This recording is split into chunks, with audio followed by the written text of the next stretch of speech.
I'm in base. Dead air, man. Gotta get down. This is too much.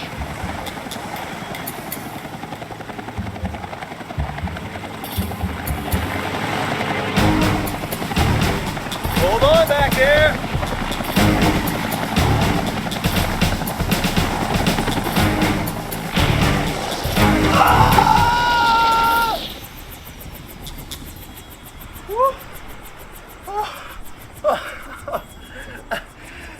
That was hairy.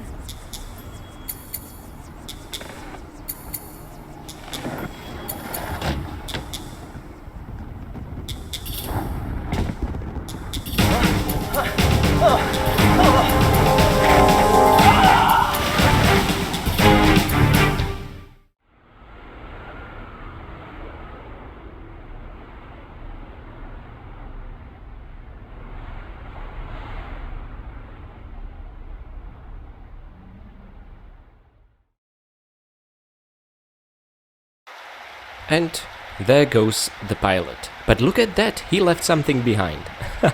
So hello and welcome everyone to Let's Play Tomb Raider 3 Remastered. So guys, 115 speaking, and I'm very happy to welcome you in my favorite level of this game, the Antarctica. In today's level, we are gonna get our hands on all 3 secrets, also on 4 crystals, a rather humble amount as opposed to the last gate level where we found 11. We're also gonna get our hands on a standard amount of 30 for goodies and land 30 kills, okay? This is essentially a very easy level compared to everything we faced in London so far, but don't get used to it. The next one is where things are gonna pick up. There are really no breakable objects, unfortunately, to speak of, which makes me a little bit sad. But there are 2 achievements we will unlock today, one pertaining to the pickups, the rocket science. Antarctica contains the second hidden rocket, and there's also the Brundlefly achievement, which asks us to encounter a particularly disturbing dying enemy, which I guess could be considered more of a trap in this level, but later about that. Talking about the rocket science, there it is. In this nuke just above us, a little crawl space, is the second hidden rocket. We are gonna get to it once we wrap up things on board the ship, okay? By the way, there's a reason why the pilot couldn't reach the base. The base is in a very bad situation. Lara is here essentially to deliver all the artifacts. So there's the Infada Stone in India, Element 115 from Nevada, the Aura Dagger from South Pacific, and the Eye of Isis from London. Well, I assume presumably from originally Egypt. Now this is the really last time you are gonna see all the artifacts in your inventory like this until later stage of the final level, okay? Remember, Lara is here to deliver them to Dr. Villard, who essentially hired her for... I don't even know if they negotiated a pay or anything like that. Anyway, first things first, I'd like to introduce you to a new mechanic, and that's hypothermia. So, getting into pools of water in Antarctica, quite naturally, with freezing temperatures, poses a risk. The moment this sort of temperature bar that's currently flashing on screen depletes, you are gonna start losing health as if you were drowning. So you can pretty much forget all about oxygen bar altogether. It no longer plays any role, up until we get to a bit of a warmer level than this, okay? But Antarctica and the level that follows are both with freezing cold temperatures, which honestly I'm surprised Lara can just casually take a dip in the water and be fine with it. Now, what you see here, this mysterious hut, it really takes me back to Tibetan foothills, where we embarked on a large quest to get a key to a hut. This is actually purely optional. It is the third and final secret of the level. Talking about secrets, there are gonna be a couple that I would even consider unmarked secrets to an extent, behind these glass barriers like this one, okay? I actually am gonna show you the way how to get on the other side. This, however, despite being really well hidden, will not count as a secret, strangely enough. So I think in reality Antarctica has more than 3 secrets, but for some reason the devs just decided to mark specific 3 ones. But it's a fun challenge to get your hands on all your goodies. Now, why on earth do I consider this my most favorite level of TR3? I think it's gonna make... Oh, look, another ice barrier. And no, you do not get to break these with your guns, with a large medpack. But yes, so why on earth am I considering this my most favorite level of Tomb Raider 3? Well, couple of things. First and foremost, there is a large hub that we get to explore in our own time. There is, of course, such a thing as the most efficient order, but it's something about, you know, exploring a facility where things went wrong that I consider a lot of fun. It's a degree of freedom which I truly admire and I appreciate, and not like Tomb Raider 4 Last Revelation, where everything was split into instances with loading screens in between. No, this is a freely explorable range of area with secrets to uncover. We are also gonna get our hands on a new vehicle which controls really nice, and also we are gonna fight enemies that will shoot back, which takes me back to my favorite Tomb Raider 2. Now, by the way, we need to make it to the other end, on the rear side of the RX Explorer ship, and you can absolutely swim here, climb up, warm yourself up somehow, and then go for another swim. Or if you're a little bit more confident, you can pretty much just go for a swim to the very end. The hypothermia or temperature bar should be sufficient to allow you to climb up here. Okay, that was far from perfect, because I resurfaced a bit too far from the ledge, but as you can see we had some spare time, which is awesome. But yeah, and a facility to explore, more natural environments, more industrial environments, enemies that shoot back, secrets to uncover, puzzles that actually have hints and make sense. There's so much to love about this level, and also switching from the sort of dark black industrial London setting to just this pristine snow white Antarctica feels incredibly rewarding. By the way, make sure to drop as much to the right of this square as possible, because this is the highest part of the ledge and you are gonna minimize falling damage. Fairly obvious, but just wanted to point it out. And we are on board of the ship. Now the ship, essentially the entire reason why we want to board it is to get our hands on a small boat, which is, there's something funny about it. Anywho, in this level is where I'm gonna go a bit loose with Uzis, because we just haven't had them accessible for such a long time. And my friends, I'd like to introduce you to very hostile RX Tech employees. So I feel a bit bummed out about having to kill these guys, because we've seen them in the introductory cutscene, you know, just hanging around dealing with problems, and as a kid too scared to play anything outside of Lara's home and the jungle level, I kind of grew, you know, attached to those guys, seeing them over and over, and I was hoping they're all doing well. Now here we are killing these guys, but honestly, it's self-defense. There's currently no explanation why the pilot couldn't reach the base, why they are all hostile, despite the fact Lara just wants to deliver something for Dr. Willard. It's all a mess, okay? Oh, Lara, please don't waste them like that.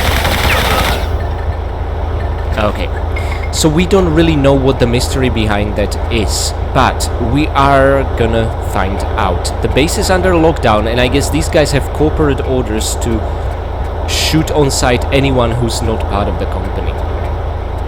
But yeah, so behind this large engine there is a lever which will open up a trapdoor. Now I know I still haven't taken, whoopsie, a picture of these fellas. Is this a good one? You know what, it might as well. Oh, that's a pretty sick mustache, never noticed. Oh, trying to take a picture of these guys under the original lighting conditions is kind of an impossibility, which is why I'm probably gonna take a picture of a different one. Okay, I don't know why I'm playing like an absolute ass today, but oh well. Anywho, Uzis are good for close quarters because with a low accuracy you are gonna miss less bullets. Of course, you can absolutely resort to grenade launcher, shotgun, whatever strike your fancy, but we've been waiting for so long to use these that I'm gonna enjoy them. You know, I think we've earned that right. And by the way, we are on the other side of this grate, the corridor where we entered into. We pressed the button, opened the door, but yeah, that door over there blocked us. It's gonna serve as a way back, although it's really unnecessary. We don't need to go back that way ever again. But something about making it accessible just puts my mind at ease, you know? It feels less claustrophobic all of a sudden, but we can just forget all about that. Now be careful. Another fella lurking around the corner. Okay. I feel like Tomb Raider 2 really prepared us for fighting enemies that shoot back. Desert Eagle clips. Sweet. Now let's go down and be ready for a nasty ambush. You are immediately going to be shown a ladder, and the idea is you climb up. Don't. Take care of this guy first. Okay, he should drop Uzi clips actually, which is just as well. And again, technically in these tight corridors, grenade launcher is the perfect weapon, but we've put it to great use elsewhere. Actually, let me just check real quick how much ammo we have. Yeah, I thought as much. To be fair, I think we are gonna find a single grenade pickup in this level. Okay, there we go. We dropped the boat. The boat is gonna be a vehicle we are gonna use to traverse from the initial part of the level into a deeper one, okay? And my god, it controls well. It also has an optional speed up boost, which is completely unnecessary.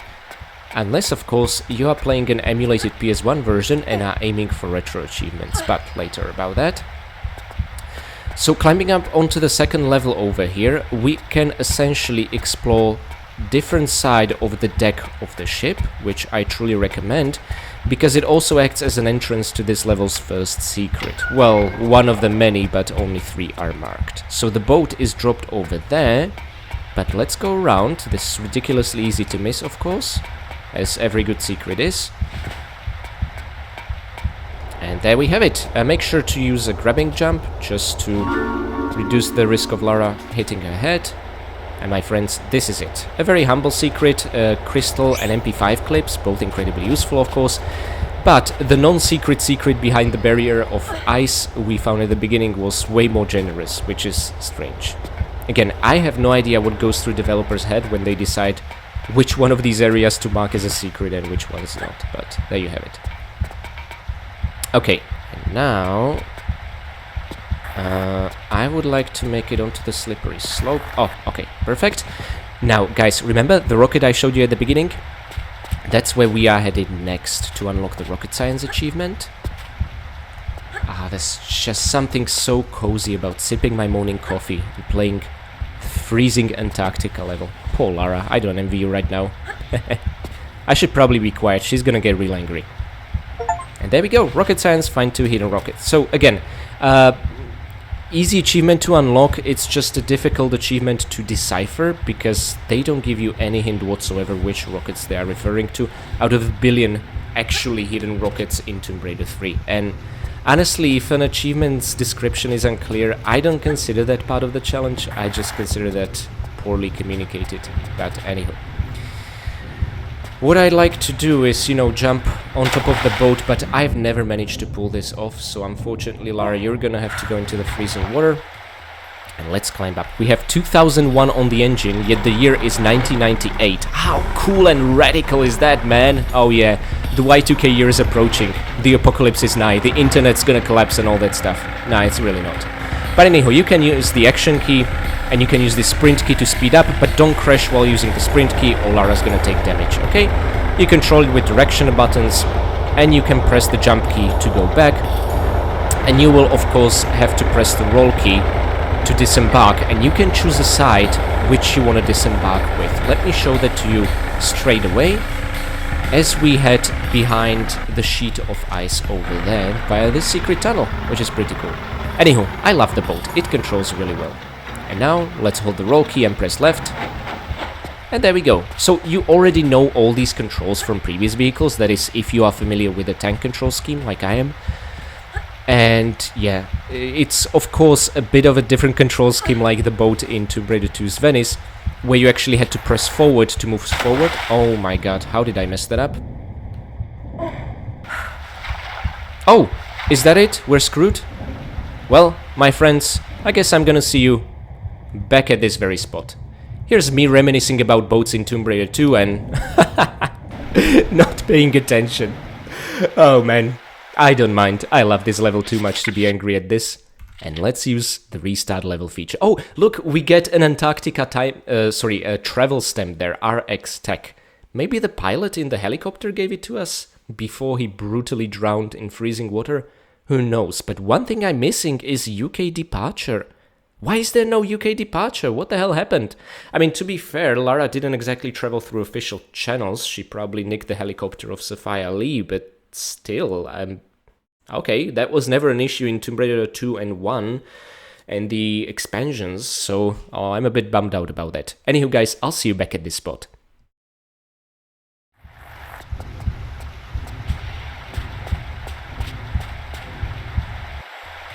Oh, wow, now that was well done. There's my consolation prize for having to repeat the whole damn thing. Anywho, guys, you know what I decided? I was still a bit too sleepy recording this early in the morning, and I thought to myself, well, there's one way to wake up. I'm gonna take a cold shower and come back, and that's exactly what I did.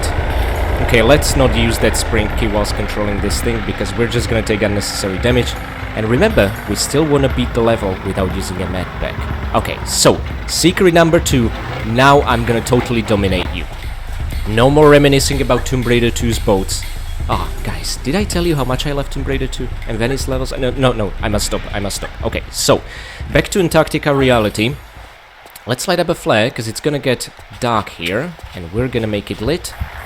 Whoa! Okay, that was not perfectly timed, but as you can see, there is some tolerance there. So unlike Tomb Raider 3, isn't it? And let us go to secret number 2, which is gonna have far more interesting care package than secret number 1. No crystal this time, but look, large medpack, small medpack, and grenades, the only 2 we have. Yeah, let's keep them close for certain kinds of encounters in the next level. You know, I remember, talking really badly about the grenade launcher and that sort of thing in this game, as opposed to Tomb Raider 2, where it was fabulous and precise and could fly distances in straight trajectory. But I find myself more and more in situations wishing I had those up-close grenades.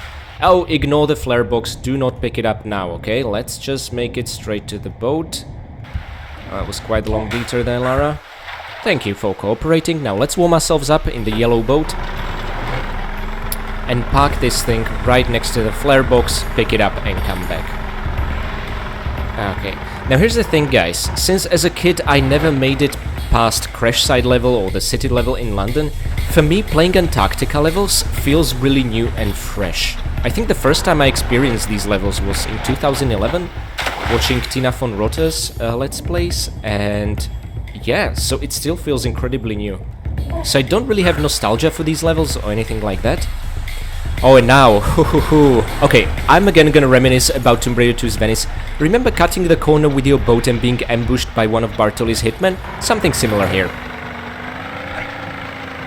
Okay, now I would hate to get stuck at this glacier over here, but what I wanna do is take a shot of that hoodlum, well, a researcher with a loaded pistol, and Lara, struggling on a boat there. Oh, poor girl.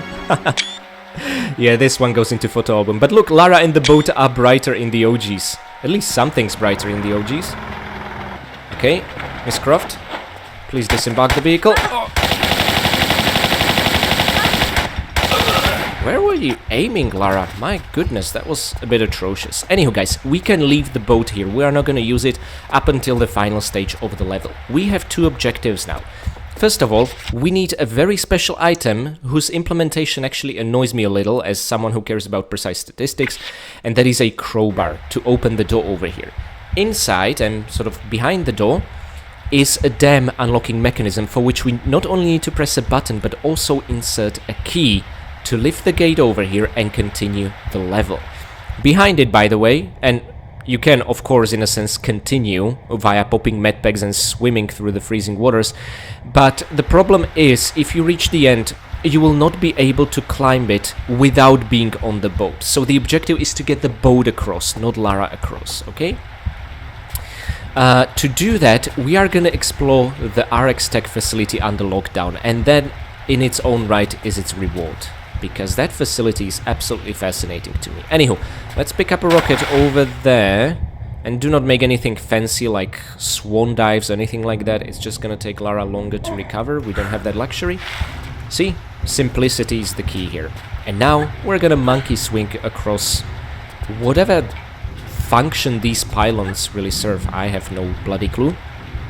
And we're gonna make it across to the cavern over there, and that's where we are sort of officially gonna enter the facility. It's gonna be a couple of key areas that there's an ideal order in which you can explore them, get some clues as to what the hell happened, why is everyone on edge, and get the key to this, I don't even know how to call it, water gate, water lock.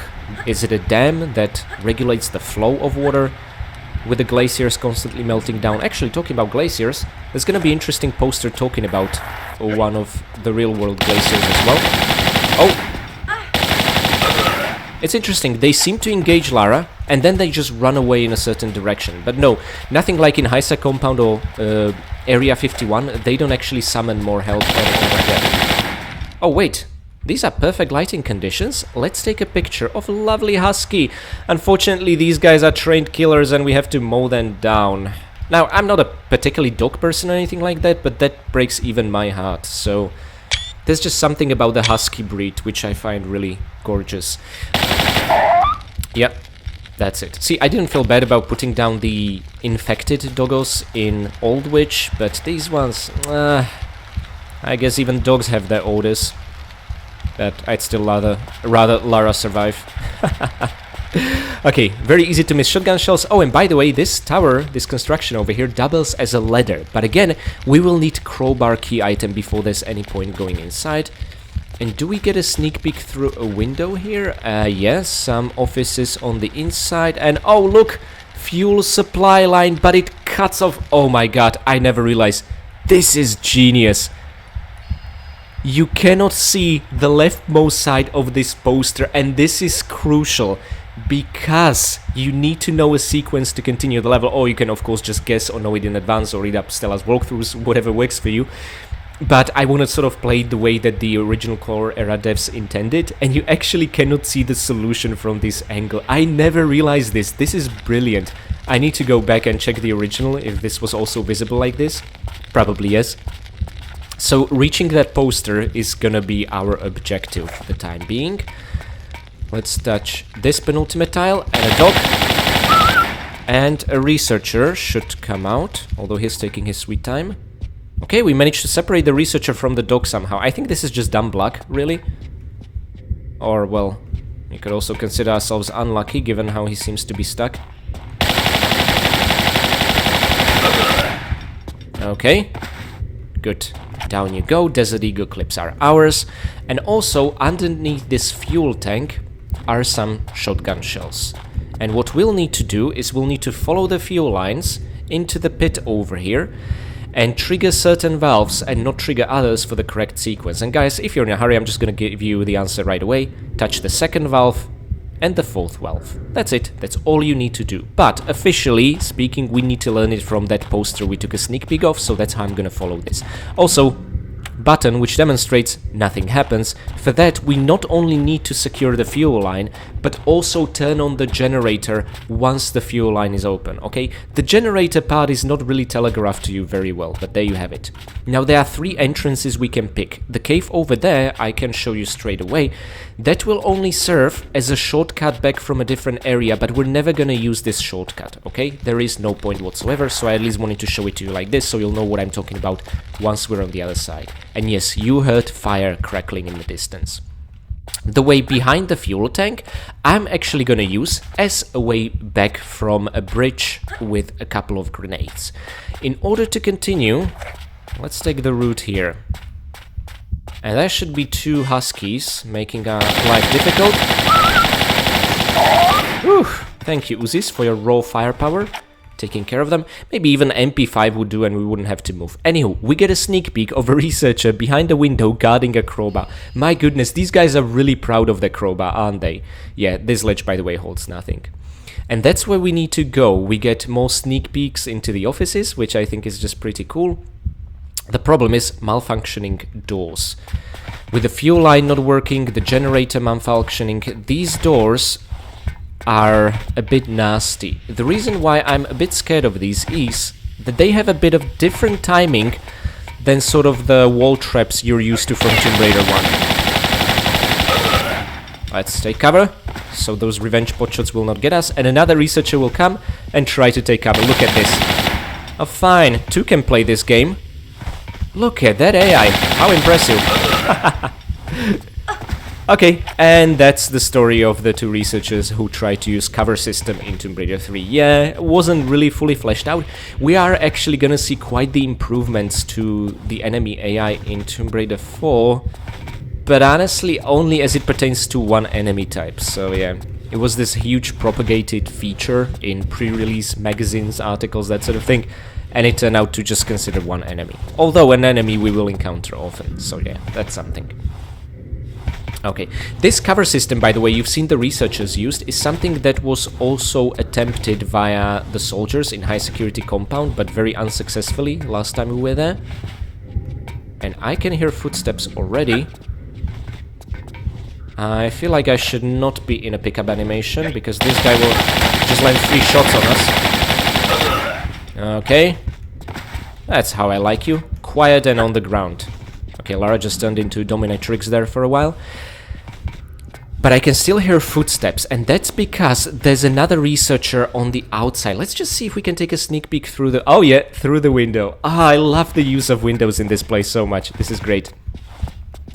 Now, what can get a bit tricky is that he can already start firing at us as we're trying to overcome the door traps around the corner. Let me light a flare. That gives me increased confidence. Uh-oh.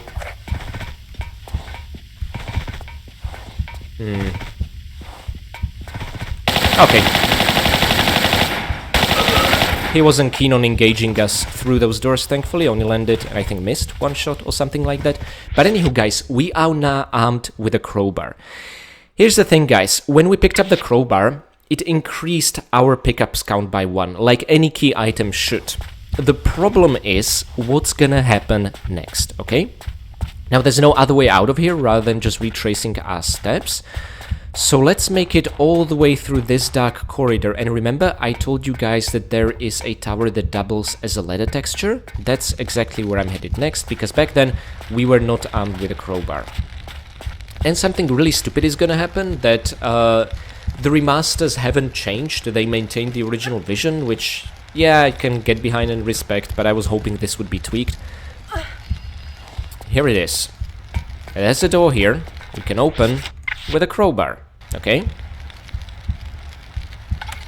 There we go, awesome. As you'll now notice, the crowbar is gone. Standard procedure for using a key item, right? We are at 20 out of 34 pickups.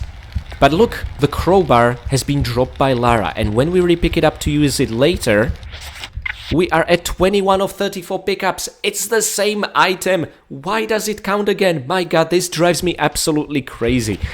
I remember addressing this issue in my original 2017 Tomb Raider 3 final stats video, where I make sort of these statistical summaries of classic Tomb Raiders, all sorts of enemies, items, that sort of thing. And this just drove me absolutely mad, yeah. And this is gonna happen again, because we need to use it for second time. Next to the Watergate control mechanism, where we parked our boat, that's where. Oh. If it wouldn't be for this ice wall, we would have landed here precisely. Anywho, still very nice. And we get to hear the puzzle theme music, which, yeah, I mean, this song always made me feel really cold, so I find it appropriate. And guys, we are gonna drop on the other side of the window with a fuel line poster. Okay, and I would like to take a picture. So finally, since we were not able to see it from this angle, now that we are inside, we see the correct sequence. And you know what? I'm gonna take a screenshot. Maybe it's gonna help someone browsing the Steam community tab looking for a solution. Do not exceed the recommended valve pressure. Adhere to the diagram on the left and adjust each valve to the correct pressure. The generator needs fuel to run. Ah, that's the generator hint. Please refer to the instructions above on how to start the system. So remember, the second and the fourth valve. That's all there is to it, from the direction of the pool of water, and of course the fuel tank over here. And this leads to the generator, okay?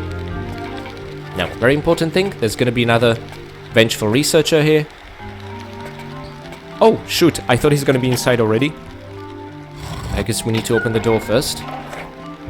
Yeah, I hear the footsteps. My god, there's something terrifying about those. Okay, I don't have patience for that nonsense. Duck. Okay, good. I'd like to think we used the cover to avoid revenge pot shots. Probably not, but hey. Okay, this guy drops a small medpack, very easy to miss if he gets stuck like that. And now to just drop down and be on our merry way. I think Lara's gonna grab this one. Oh, nice. I kind of released action at the very last second to not make her actually grab it. And this way we avoided a dunk in the cold water, which, you know, it's not particularly dangerous. You can just swim here, but still. Don't want Lara to get wet in these freezing temperatures when she doesn't need to. Okay, first valve we ignore. We turn on the second valve. Let's see it and hear it. We get a glimpse of that dial, which is really cute. You know what? I also want to see it in the original graphics. So let's do a toggle. Oh. No, Lara, you're a bit too enthusiastic. And I just want to see how it toggles up in the OGs.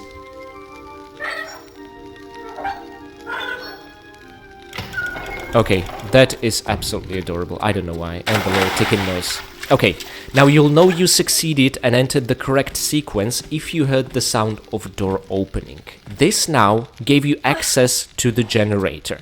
So it's not really in-game mechanics that the generator needs fuels, is that if you fix the fuel line, the door to the generator opens. And if you press the lever over here, look at them. The machines will start spinning, even some of the lights will go on, which is awesome. This also directs your attention to a large medbag. Let's change the camera angle.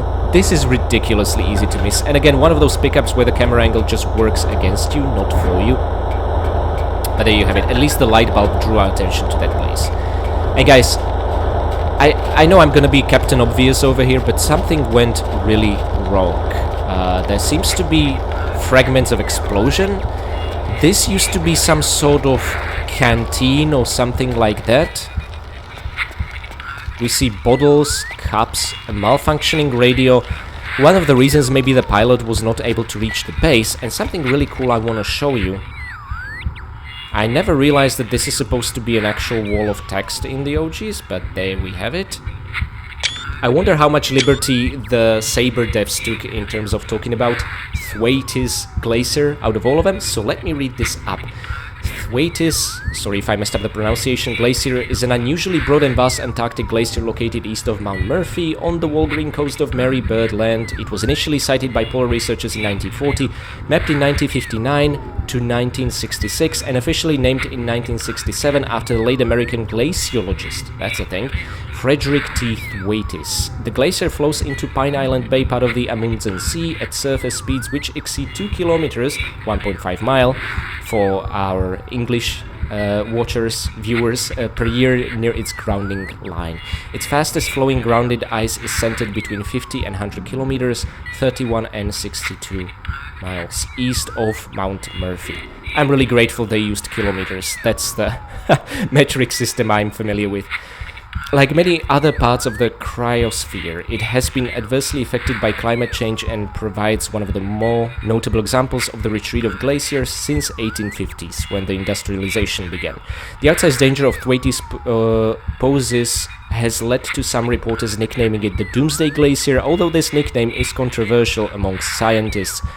And here you get some more factual information about its location and size. And status is receding, and once it does, we are gonna be officially screwed unless we can, of course, do something about global warming. Anyway, really cute Easter egg, and guys, I'd like to draw your attention to something that's not cute, but at least it's gonna unlock an achievement.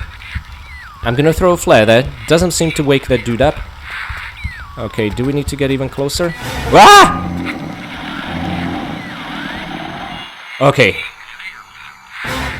Brundlefly, find the mutated scientist in the research station. Okay, so what I want to do is take a picture of this fella, but I guess we'll only be able to do it like this. Oh look, staring at the flare. So my friends, I'd like to... Oh god. There's a reason this achievement is called Brundlefly, because it's a nice reference to the Fly film, where a researcher was experimenting with teleportation technology, but a little fly flew into the other teleportation chamber and he started mutating and mutating, essentially is the gist. And this looks like an RX Tech employee given the jacket, but his head is protruding, his eyes are bleeding, his arms turned into almost like tentacles, and the entire lower half of the body is missing, attached to the wall, and it seems like, you know, he's dead at least. But if you approach this guy even further, he's gonna poison you with poisonous spray. That's why I was being so careful. Outside of course being scared, okay?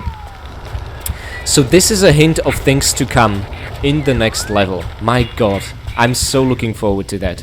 An absolute horror levels, keeping in sort of the theme with Tomb Raider 1's Atlantis. And this is the shortcut to the fuel line we've been on the other side of that I told you we are never gonna use, okay? Just wanted to make that very clear.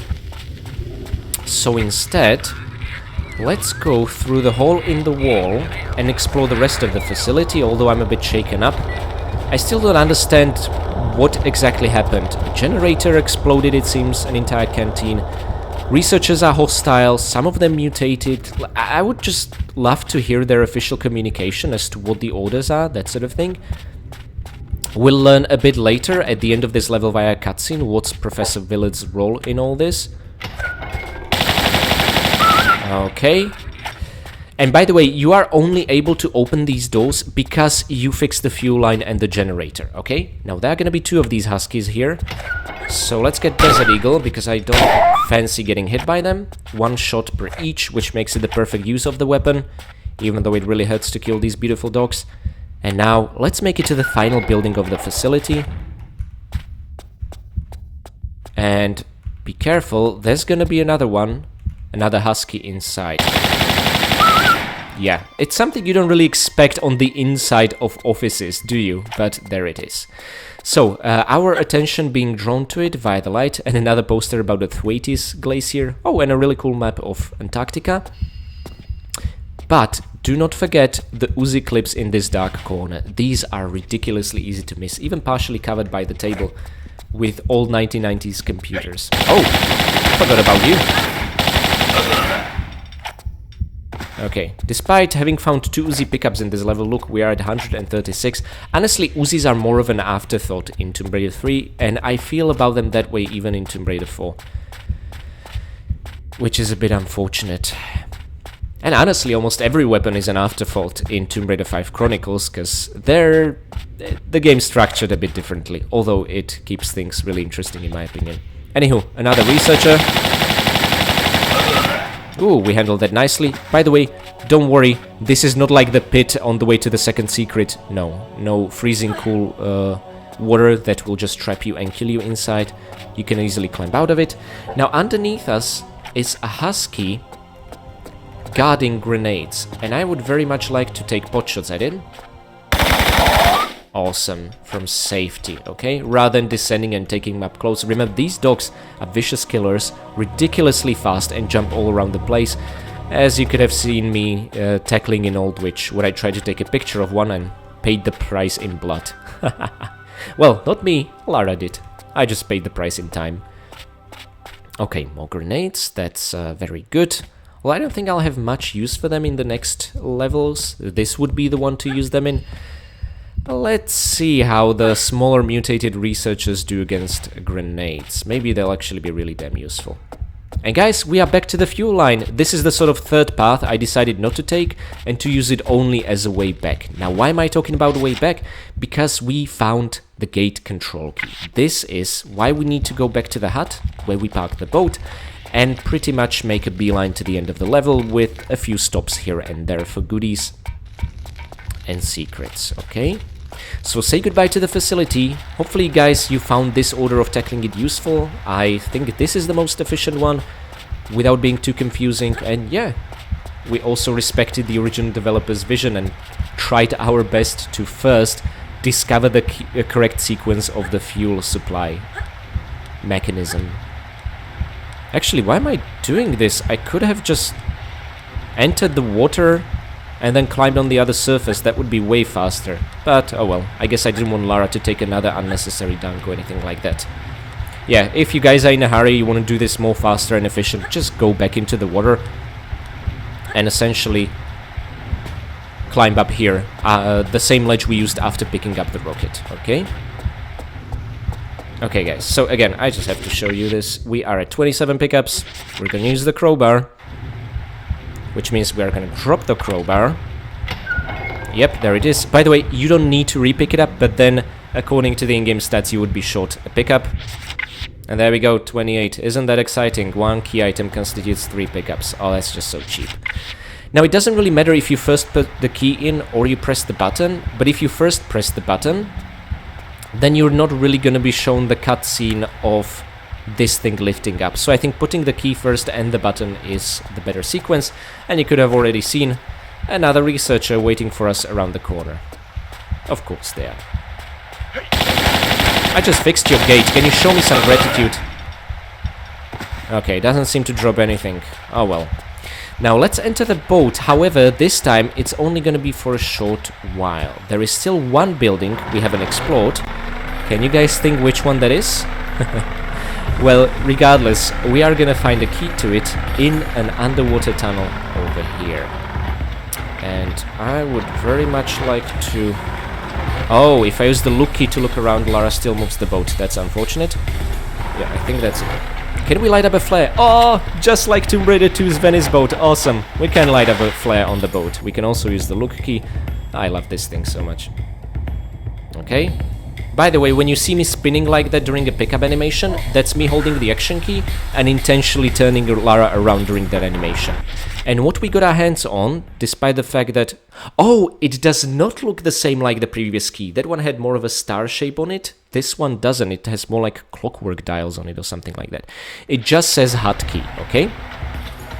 So hut key, because hut is the only building we haven't explored yet, and yet that indeed refers to the hut at the very beginning next to the RX Explorer ship. Whatever, we have plenty of health. Let's speed up here. Woohoo! And let's take it easy. Okay. Miss Croft, can you disembark the vehicle? Sometimes Lara will refuse to do it. You just need to angle her differently, like this, for whatever reason.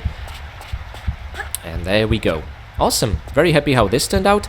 So let's put the key in and immediately hold forward and action, even during the lock opening animation, so that Lara will climb on the roof and you will have avoided an ambush from this husky over here. Yeah, you're hungry. I don't even know how well they feed you guys, honestly. These seem to be like very evil researchers. Headed by Dr. Willard. Okay. And the final crystal is ours. More Uzi ammo. Sorely needed after what we put those guns through in this level so far. And yeah, let's just make it back to the boat. Turn around. Having found all the secrets. Woohoo!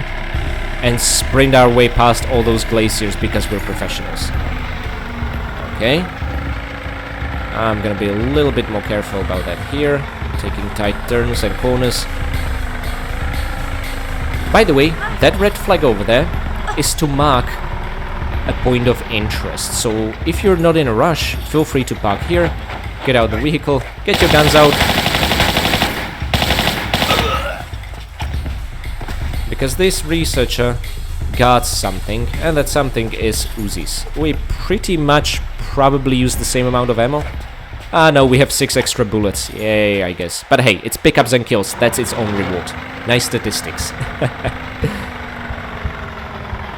Okay, and the ledge over here should have shotgun shells. Now, these shotgun shells are placed awkwardly on the non-slippery edge of a slippery tile. It's just really not the greatest placement, but there, without too many difficulties, you can pick them up. Okay, there we go. And now we are about to make our final stop with the boat and reach the final area of the level. And this, my friends, is essentially the reason why you needed to get boat here, why swimming here would not be enough. Lara would not climb this ledge from water, okay? Even if you made it all the way here popping medpacks like crazy, that just wouldn't work. But I'm sure speedrunners out there already know of some neat tricks that I'm gonna use for I only play for sport always achievement. Okay, wonderful. And you know what? I think for the second researcher, I'd like to use MP5. Oh, where is he? I want to snipe him from safe distance. Ha ha ha. My friends, final enemy is down. He took his revenge pot shot, but oh well.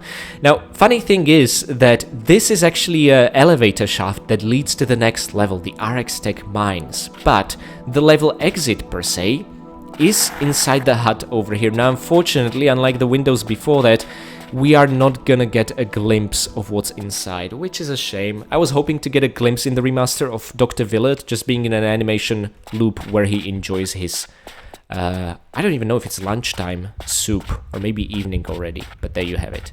Let's cut this corner, and let's make a full stop before cutting this one. I want to show you with photo mode that around here is the door to the hut. However, we're gonna trigger it as part of the cutscene and see what happens next.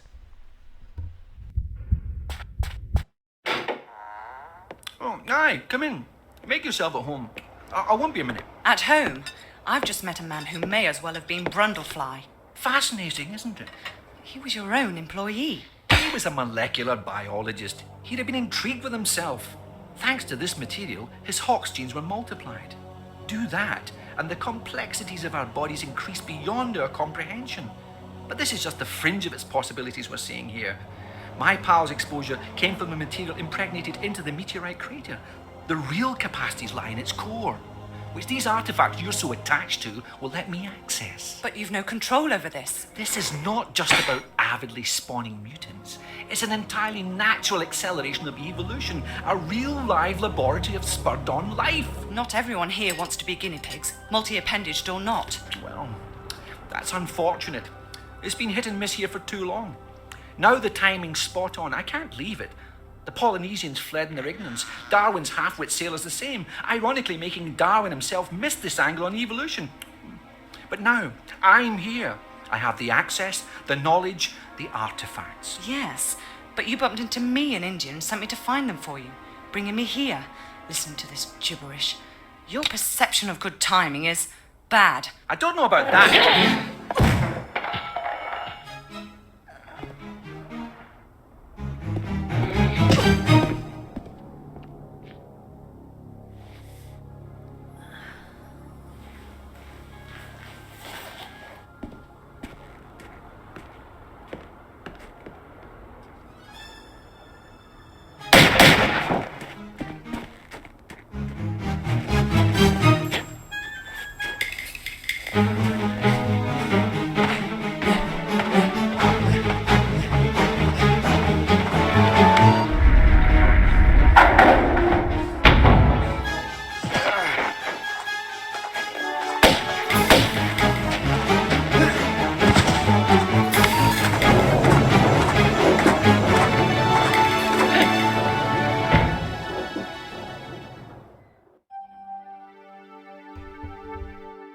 And there you guys are. In case you saw this cutscene for the first time, are you really surprised that Dr. Willard is gonna be this game's villain?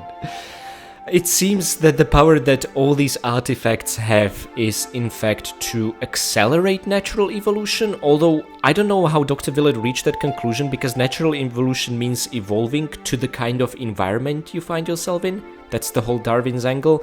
It doesn't really makes sense to become a multi-appendage monster, but this is of course where the core era developers took some liberties. And it's gonna get crazy with these mutations, okay? So that's gonna be something interesting we are gonna see in the next two levels, and there's gonna be horror elements all across it, and I'm all here for it.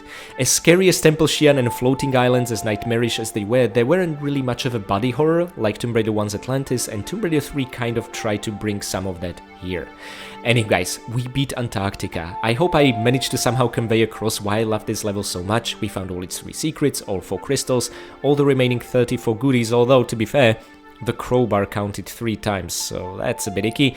We killed 30 enemies, didn't use a medpack, unlocked both achievements. We had a little mishap with the second secret, but there were also no breakable objects here. And that's it. So it's really interesting because this was also foreshadowed by one of the tribals in South Pacific after beating Crashside and before Madubu Gorge. That leader Mauki was born without face, mutilations, some catastrophe struck.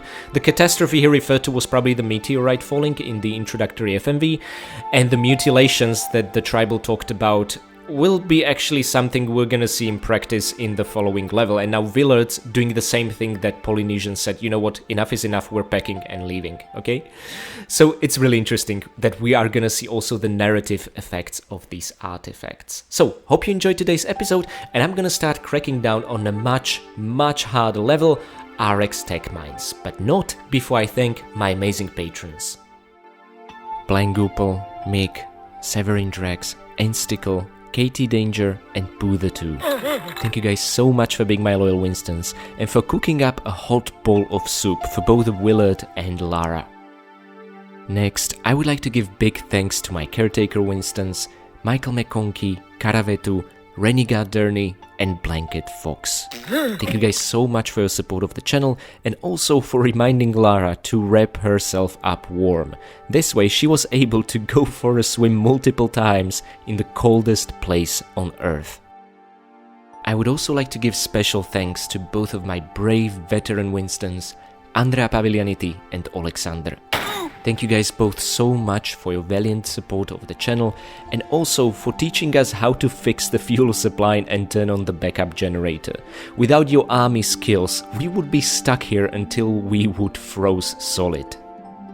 And finally, I would like to give one very special thanks to my one and only fine vintage Winston, Akira Foxmind.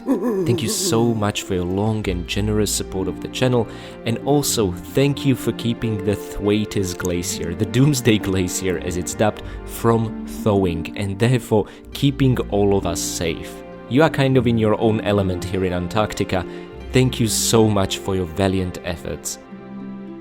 And on a final note, I would like to say thanks to my free Patreon members as well as to you guys for watching. This was an absolute blast for me to play. I love this level so much. But I think I've already covered the reasons why I love it. Now the next one is gonna be the horror level of Tomb Raider 3. So make sure to turn on the lights and don't watch my next video in the dark, because it's gonna be quite the horrifying experience. Now I'm gonna start cracking down, practicing, making sure the video is ready as soon as possible. We are also in general running out of time to wrap up Tomb Raider 3, as the release of Tomb Raider 4, 5, 6 Remastered is just around the corner in less than 2 weeks. Anyway guys, wish me nerves of steel, and I wish you all happy raiding.